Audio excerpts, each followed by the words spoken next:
আসসালামু আলাইকুম এভরিওয়ান, আশা করি সবাই ভালো আছেন। আমার আসলে এই ভিডিওটা মূলত করা আইএলস নিয়ে, বিকজ অনেকেই আমাকে প্রশ্ন করে ইনবক্সে জানতে চাই যে ভাইয়া উইদাউট আইএলস ভিসা হওয়ার পসিবিলিটি কেমন, স্পেশালি ক্যানাডাতে।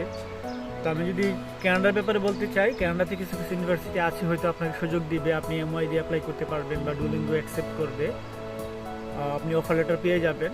বাট আলটিমেটলি আমি যেটা পার্সোনালি আমার পার্সোনাল এক্সপিরিয়েন্স থেকে বলবো সেটা হলো আপনার ভিসা অ্যাপ্লিকেশনে আইএলসটা খুবই গুরুত্বপূর্ণ। কারণ আপনার যদি আইএলসের একটা স্ট্যান্ডার্ড স্কোর থাকে, লাইক যদি আপনি ব্যাচেলরের কথা বলেন তাহলে minimum overall band 6, no band less than 5.5, and মাস্টার্সের জন্য 6.5, নো ব্যান্ড লেস দেন 6 যদি থাকে তাহলে আপনার একটা স্ট্যান্ডার্ড স্কোর ধরা যায় এই দুইটা প্রোগ্রামের জন্য।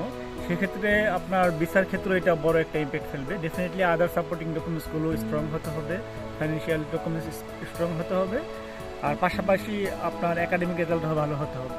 তো আমি আইএলসের প্রতি গুরুত্ব দিতে বলছি এই জন্য, কারণ আইএলসটা যেহেতু একটা ইন্টারন্যাশনাল টেস্ট, আপনি যদি আইএলসটা বাংলাদেশ থেকে কমপ্লিট করে যান তাহলে আপনি যে কোনো জায়গাতে গিয়ে এটার একটা ফেসিলিটিস পাবেন।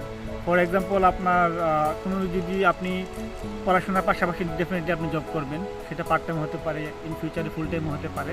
তো আপনি ওইসব কান্ট্রিতে সাধারণত ইংলিশ স্পিকিং কান্ট্রি, তো আপনার জবের জন্য আপনার ইংলিশ স্কিলটা থাকতে হবে। যদি আপনার ইংলিশে ভালো স্কিল থাকে তাহলে আপনি ভালো কোনো জব করতে পারবেন, ভালো একটা আর্নিং সম্ভব এখান থেকে।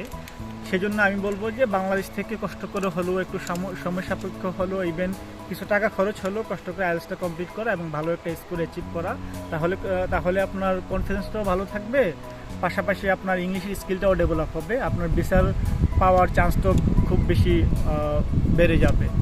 তো আমি বলবো যে আপনারা সম্ভব হলে আইএলসটা করেন। আইএলসের পাশাপাশি হয়তো অনেকে এমওয়াই অ্যাকসেপ্ট করছে, অনেকে ডুলিঙ্গো অ্যাকসেপ্ট করছে, দ্যাটস ফাইন। বা সেটা দিয়ে আপনি হয়তো সর্বোচ্চ অ্যাডমিশনটা করাতে পারেন। আমি যেটা বলবো যে আপনি অ্যাডমিশনটা এটা দিয়ে করেন, পাশাপাশি ভিসা অ্যাপ্লিকেশন হওয়ার আগ পর্যন্ত যে সময়টা থাকে ওই সময়টাতে ভালো করে প্রিপারেশন নিয়ে আইএলসের পরীক্ষাটা দেন, যাতে করে ভালো একটা স্কোর পান, যেটা আপনার ভিসার ক্ষেত্রে হেল্প করবে। তো আশা করি সবাই মোটামুটি এখন ক্লিয়ার আইএলসের ব্যাপারটা নিয়ে, যে কেন আমাদের আইএলসটা করা উচিত বাংলাদেশ থেকে। তারপরে যদি কারো কোনো প্রশ্ন থাকে আমাকে ইনবক্সে নক করতে পারেন, আমি আমার সর্বোচ্চ চেষ্টা করবো এক্সপ্লেন করার। সো নেক্সট ভিডিওতে দেখা হবে ইনশাল্লাহ। ভালো থাকবেন, আল্লাহ হাফিজ, আসসালামু আলাইকুম।